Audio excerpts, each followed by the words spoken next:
السلام علیکم سامعین، 18 ذی قعدہ کی تاریخ شروع ہو چکی ہے، 7 جون ہے۔ خبر کا عنوان ہے مولانا کے نام پر ٹھگی۔ معاملہ دہلی کا ہے۔ دہلی میں مرکز مسلم قدیم مصطفیٰ کی مسجد ہے، جہاں حضرت مولانا محمد ثاقب قاسمی امام و خطیب ہیں۔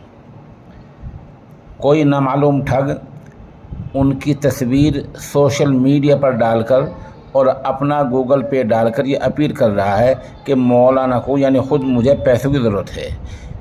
مولانا کی تصویر شامل ہے۔ مولانا نیک آدمی ہیں، لوگوں میں مشہور آدمی ہیں، لوگ دھوکہ کھا رہے ہیں۔ وہ کسی سے 15,000، کسی سے 10,000، کسی سے 5,000 مانگ رہا ہے، کسی کو موبائل ریچارج کرانے کے لیے کہہ رہا ہے۔ اس صورتحال سے تنگ آ کر مولانا محمد ثاقب قاسمی دامت برکاتہم نے 2 کام کیے ہیں۔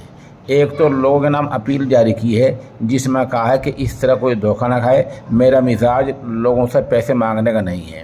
دوسری اہم بات مولانا نے بیان میں یہ کہی ہے کہ میرے نام کا بینک میں کوئی اکاؤنٹ بھی نہیں ہے۔ یہ 2 اپیلیں کی ہیں، ان کا آپ دھیان کریں۔